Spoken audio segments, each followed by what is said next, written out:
አባታችን ስለነበረ ጊዜ ሁሉ የአምላካችን ስሙ የተመሰገነ ይሁን። እግዚአብሔር አምላካችን ደብሩን ይባርክልን፣ ምዕመናኑን እግዚአብሔር አምላካችን ያብዛልን፣ ይባርክልን። ያው እንግዲህ ሐዘን በሀገራችንም በዚህ እንግዲህ ያው የምንሰማው አሁኑ ሰዓት ያው ሐዘን ብቻ ነው ማለት ነው። እንግዲህ በአርሲም የታረዱ ወገኖቻችንን የምናስባቸዋለን። በእውነት ቀሲስ ሽመልስ የታደሉ አባት ናቸው። በእውነት በሕክምና ለረጅም ጊዜ ሲረዱ ቆይተው ነው እንግዲህ ወደ ፈጣሪያቸው የተጠሩት ማለት ነው። ይህ መታደል ነው በእውነት። በሀገራችን ደግሞ ያለው እጅግ በጣም የሚዘገንን ሁኔታ ነው እና እንግዲህ አባታችንን እግዚአብሔር በመንግስቱ ያስብልን። ሌላው ምዕመናን እንግዲህ ጸሎተ ፍትሐት ተደርጓል። ይሄ ጸሎተ ፍትሐት እንደቀላል እንዳትመለከቱት፣ ትልቅ ዋጋ ያለው ነው ማለት ነው እና ይሄም ጸሎተ ፍትሐት የተደረገው አባቶች ስላሉ ነው። አባቶች ስላሉ በአባቶች ነው። ፍትሐት ማለት እንግዲህ ለወንድማችን የተደረገው ፍትሐት ኃጢአቱን የሚያርቅ ነው። ሰው ሆኖ መቼም የማይበድል የለምና እንበድላለን። ጸሎተ ፍትሐት ሲደረግ ደግሞ ያ የተሰራው ኃጢአት በሙሉ ይደመሰሳል ማለት ነው። ስለዚህ አሁን በዚህ በተደረገው ጸሎተ ፍትሐት የአባታችን የወንድማችን ኃጢአታቸው ተሰርየዋል ማለት ነው። ምክንያቱም እግዚአብሔር ለካህኑ ምን የሚል ስልጣን ነው? በምድር ያሰርከው በሰማይ የታሰረ ይሆናል፣ በምድር የፈታው ደግሞ በሰማይ የተፈታ ይሆናል ብሏል። ዛሬ ሁሉ እግዚአብሔር የፊታችን ነው የቆየው ማለት ነው። ስለዚህ የአባታችን የቀሲስ ሽመልስ ነፍስ ተፈታለች ማለት ነው፣ ወደ ገነት። በቤተ ክርስቲያናችን 7 ጊዜ ጸሎተ ፍትሐት ይደረጋል። የጉዞ ፍትሐት ይባላል። ያው የሚታወቀው በአገር ቤት ነው። በአገር ቤት ነው። በዚህ በከተማው አይታወቅም። በአገር ቤት ግን ያው ሩቅ ስለሆነ የሚቀበርበት ቦታ ከአረፈበት ቦታ ተነስቶ እስከሚቀበርበት እስከ መቃብሩ ቦታ ድረስ 7 ጊዜ ይጸለያል። ያም እንግዲህ ትርጉም አለው። ዝም ብሎ አይደለም ይሄ ጸሎት የሚጸለየው ማለት ነው እና በመጽሐፍ ቅዱስ አባቶቻችን በሚስጥር ያስቀመጡልናል።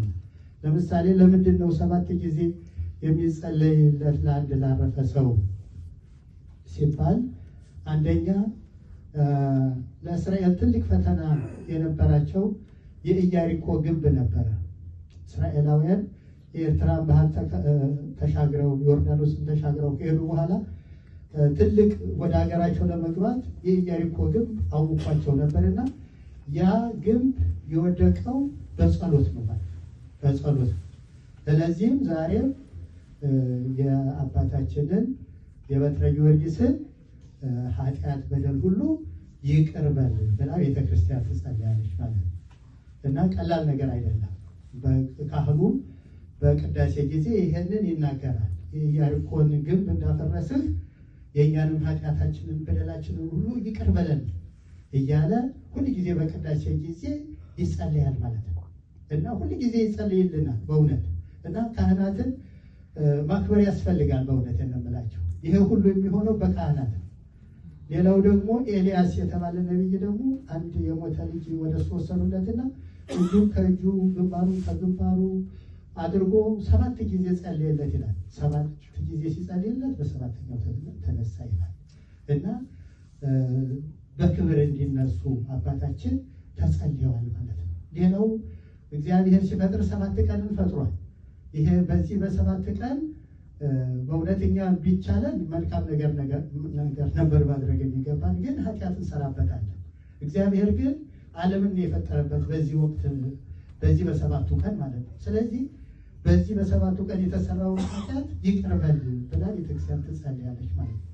ሌላው በዕብራውያን 7 ቁጥር ፍጹም ቁጥር ነውና ፍጹም አድርግልን እንደ ሐዋርያት እንደ ነቢያት እንደ ጻድቃን እንደ ሰማዕታት አድርገህ ቀድስልን ባርክልን ብላ ነውና ስትጸልይ የቆየችውና ምዕመናን በእውነት ለካህናት ልትጸልዩ ያስፈልጋል። በእውነት ካህናት ከሌሉ እኮ ሁሉም ነገር ሊሆን አይችልም ማለት ነው እና ለካህናት ደግሞ የተሰጠው ክብር እጅግ ትልቅ ነው። በእውነት አንድ ሰው ከካህን ጋር ከሚጣላ ከመንግስት ጋር ቢጣላ ይሻላል። ከመንግስት ጋር ቢጣላ ይታሰራል፣ በዚሁ ጣጣውን ይጨርሳል። ከካህን ጋር ግን የተጣላ በሰማይም እስራት ሊገጥመው ይችላል ማለት ነው። ስለዚህ የሆነው በእውነት በአባቶች ጸሎት በአባቶች ድካም ነውና በእውነት አባቶቻችንን እግዚአብሔር ይባርክልን። ምዕመናኑንም እግዚአብሔር ያብዛችሁ ይጠብቃችሁ። በረሃ ላይ ያላችሁ ወንድሞቻችን በእውነት ላደረጋችሁት መልካም ነገር እግዚአብሔር ዋጋችሁን ይክፈላችሁ። እግዚአብሔር አስከሬኑን ደግሞ ባርኮ ቀድሶ በሰላም ለሀገሩ አፈር እንዲያበቃው በእውነት የእግዚአብሔር አምላካችን ክቡር ፈቃዱ ይሁንልን። በዚያም ያሉ ቤተሰቦችን እግዚአብሔር ያጽናናልን። አሜን። አባታችን ሆይ በሰማያት የምትኖር ስምህ ይቀደስ፣ ፈቃድህ በሰማይ እንደሆነች እንዲሁም በምድር ትሁን። በደላችንን ይቅር በለን እኛም የበደሉንን አቤቱ ወደ ፈተና አታግባን ከክፉ መንግሥት ያንተ ናትና ኃይል፣ ክብር፣ ምስጋና ለዘላለሙ አሜን። እመቤታችን በመልአኩ ቅዱስ ገብርኤል ሰላምታ ሰላም እንልሻለን። በሐሳብሽ የአሸናፊ እግዚአብሔር እናት ሰላምታ ላንቺ ይገባሻል። ከሴቶች ሁሉ ተለይተሽ አንቺ የተባረክሽ በማኅፀንሽ ፍሬ የተባረከ ነው። ጸጋን ከተወደደው ልጅሽ ከጌታችን ከመድኃኒታችን ከኢየሱስ ክርስቶስ ዘንድ ይቅርታና ምሕረትን የዚህ ክርስቶስ ተስሪግን ክርስቶስ ከሊቀ ካህናት ሥርዓት ያፈለሳ ሲያወሳዙ ስልጣናዊ ሐዋርያት በደሙ ንጹሕ በዛምረ መንፈስ ቅዱስ ከማይ ስለልክማ ተበከው ዘገበው ንጹሕ አቤ ካህናት አኀዌ ዲያቆናት አግብርቶ በቤተ እግዚአብሔር ኮነ ፍትሐነ ንጹሐን የረሴን የረሴ ግብር ለሆነ ለመንግሥተ ሰማያት እግዚኦ መሐረነ ክርስቶስ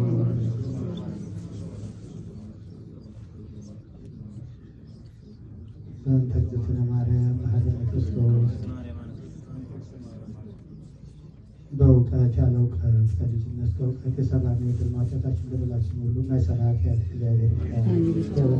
ጊዮርጊስ ነሽ ይማርልን።